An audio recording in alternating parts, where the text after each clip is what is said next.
వివరాలు చూసే ముందు మా ఛానల్ ని సబ్స్క్రైబ్ చేయడం మర్చిపోకండి. శ్రీ గురుభ్యో నమః. శ్రీ మహాసరస్వత్యై నమః. ఓం నమః శివాయ. కార్తీక మాసం కార్తీక పురాణం వీక్షిస్తున్నటువంటి ప్రేక్షక మహాశయులకు స్వాగతం సుస్వాగతం. ఈరోజు మనము కార్తీక పురాణంలో 6వ రోజు 6వ కథ అయినటువంటి దీపదాన విధి, దాని మహత్యాన్ని గురించి తెలుసుకుందాం. వశిష్ఠ మహర్షి జనక మహారాజుకు కార్తీక మాసం యొక్క ప్రాధాన్యతను గురించి తెలియచేస్తూ, ఈ నెల రోజుల పాటు ఎవరైతే కార్తీక మాసంలో శివుడికి మరియు విష్ణుమూర్తికి ఈ ఇద్దరికీ కూడా చక్కగా పంచామృతాలతో స్నానం చేయించి కస్తూరి కలిపినటువంటి మంచి గంధపు నీటితోటి చక్కగా భక్తిగా పూజిస్తారో అటువంటి వారికి అశ్వమేధ యాగము చేసినటువంటి గొప్ప ఫలితం అనేటటువంటిది కలుగుతుంది. ఇంకా దాంతోపాటు కార్తీక మాసంలో ఎవరైతే దేవాలయంలో నెల రోజుల పాటు దీపారాధన చేస్తారో అటువంటి వారికి సాక్షాత్తు ఈశ్వర కటాక్షం కలుగుతుంది, కైవల్య ప్రాప్తి కూడా కలుగుతుంది. ఇంకా కార్తీక మాసంలో చేయవలసినటువంటి మరొక ప్రధానమైనటువంటి పని ఏమిటంటే దీపదానం. దీపదానం చేయటం అనేటటువంటిది అత్యంత శ్రేష్టమైనటువంటి పని. మరి దీపాన్ని ఎలా దానం చేయాలి అంటే, మనమే స్వయంగా పత్తిని తీసుకొచ్చుకొని ఆ పత్తిని చక్కగా ఒత్తులులాగా తయారు చేసుకొని గోధుమ పిండితోటి కానీ లేదా వరి పిండితోటి కానీ అంటే బియ్య పిండితోటి కానీ ఒక ప్రమిదను తయారు చేసి ఆ ప్రమిదలో ఆవు నెయ్యి పోసి ఈ ఒత్తిని వెలిగించి దీపాన్ని ఒక చక్కటి పండితుడైనటువంటి బ్రాహ్మణుడికి మహావిష్ణు స్వరూపంగా భావించి అతనికి దానం ఇవ్వాలి. ఈ విధంగా నెల రోజుల పాటు అతనికి ప్రమిదను అంటే ఈ బియ్య పిండితోటి కానీ గోధుమ పిండితోటి కానీ తయారు చేసినటువంటి ప్రమిదలో దీపాన్ని వెలిగించి ఆ దీపాన్ని దానంగా ఇవ్వాలి.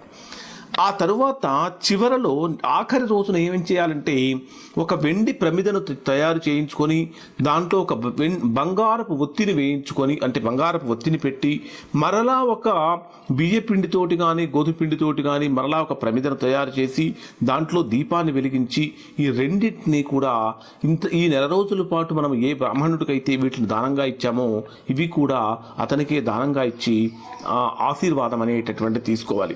ఈ విధంగా ఈ నెల రోజుల పాటు ఎవరైతే బ్రాహ్మణుడికి దీపాన్ని కనుక దానం చేస్తారో వాళ్ళకి అఖండ ఐశ్వర్య ప్రాప్తి కలుగుతుంది, సకల ఐశ్వర్యములు కలుగుతాయి, మోక్షం కూడా కలుగుతుంది.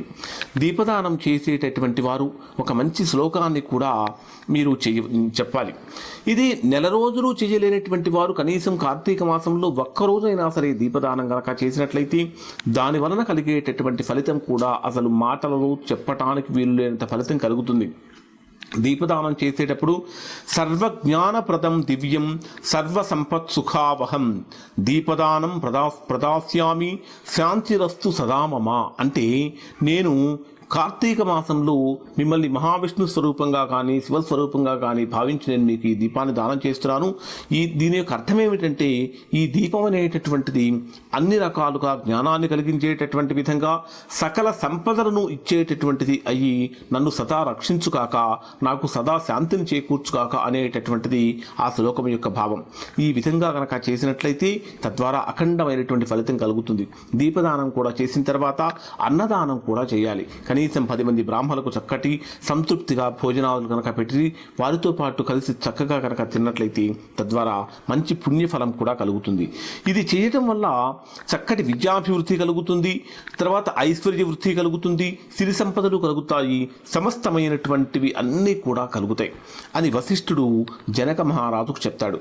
చెప్పిన తర్వాత ఈ విధంగా కార్తీక మాసంలో దీపదానం చేసినటువంటి వారు ఎవరున్నారు, వారు ఎటువంటి ఫలితాన్ని పొందారు అనేటటువంటి విషయాన్ని ఒక చక్కటి కథ ద్వారా మనం తెలుసుకుందాం.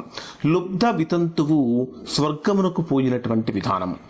పూర్వము ద్రవిడ దేశంలో ఒకానొక గ్రామంలో ఒక స్త్రీ ఉన్నది. ఆమెకు పెండ్లి అయినటువంటి వెంటనే ఆమె అంటే అతి తక్కువ కాలానికే వివాహం అయిన తర్వాత భర్త చనిపోయినాడు.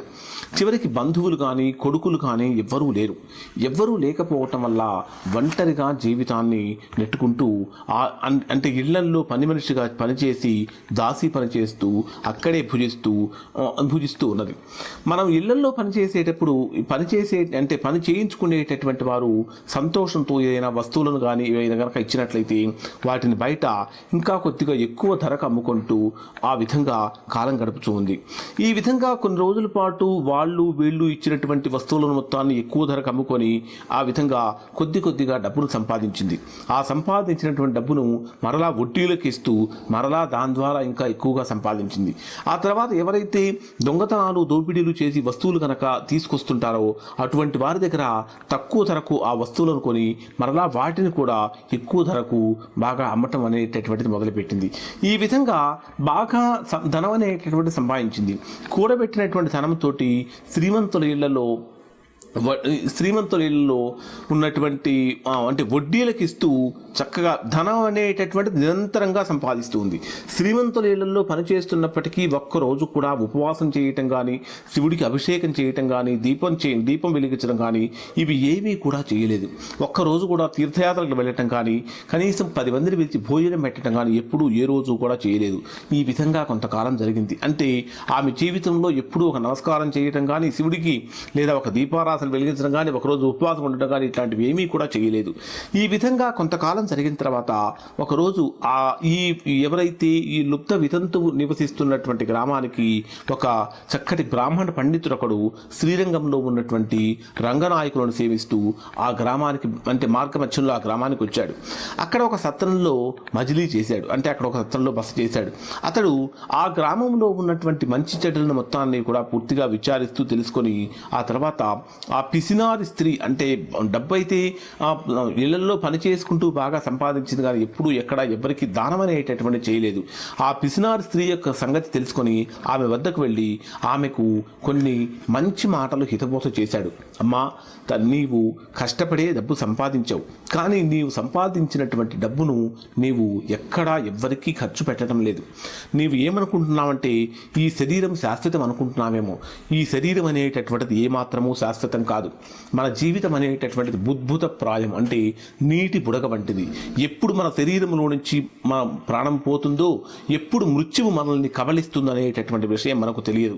అంటే ఎప్పుడు మనల్ని మృత్యువు తీసుకొని పోతుంది అనేటటువంటి విషయం మనకు తెలియదు. ఈ శరీరం అంతా కూడా పంచభూతాత్మకమైనది. పంచభూతాలతోటి సప్తధాతువులతోటి కలిసినటువంటి ఈ శరీరములో ప్రాణము జీవము అనేటటువంటి ఇవి రెండూ పోగానే మన శరీరంలో ఉన్నటువంటి రక్త మాంసాలు మొత్తం కూడా పూర్తిగా కుళ్ళిపోయి శరీరం అంతా కూడా దుర్వాసన కలుగుతుంది. కాబట్టి మన శరీరంలో జీవం ఉన్నంత వరకు మాత్రమే మనము ఈ విధంగా బ్రతుకుతూ ఉంటాం. కాబట్టి ఇది శాశ్వతమైనటువంటి శరీరం కాదు.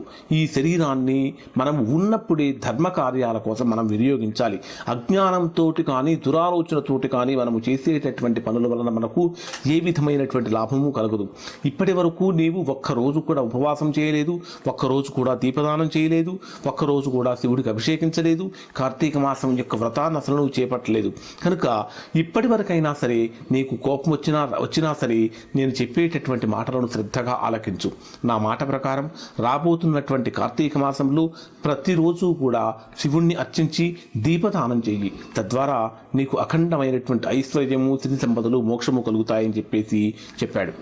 ఆ మాటలు విన్నటువంటి ఆ వితంతువు తన మనస్సులో ఆ మాటలు మనస్సులో గొప్పగా నాటుకున్నాయి. వచ్చేటటువంటి కార్తీక మాసంలో చక్కగా కార్తీక మాసం అంతా కూడా ఉపవాస దీక్ష ఉండి కార్తీక మాసం అంతా శివుడికి పూజించుకొని కార్తీక మాసంలో దీపదానం చేసింది. ఆ విధంగా దీపదానం చేయటం వల్ల ఆమె చివరికి అఖండమైనటువంటి ఐశ్వర్యములతో త్రోతీగింది. ఆ తర్వాత అంత్యంలో మోక్షానికి కూడా వెళ్ళింది. కాబట్టి కార్తీక మాసంలో ఈ విధంగా దీపదానం కనుక చేసినట్లయితే దాని వలన కలిగేటటువంటి ఫలితం అద్భుతం అని చెప్పవచ్చు. ఇది కార్తీక మాసంలో దీపదానం యొక్క మహిమ. ఇది 6వ రోజు 6వ అధ్యాయం అనేటటువంటి సమాప్తమైంది. తర్వాత 7వ రోజు 7వ అధ్యాయంలో మనము శివకేశవులను ఏ విధంగా పూజించాలి అనేటటువంటి విషయాన్ని మనం మన తర్వాత వీడియోలో తెలుసుకుందాం. నమస్కారం.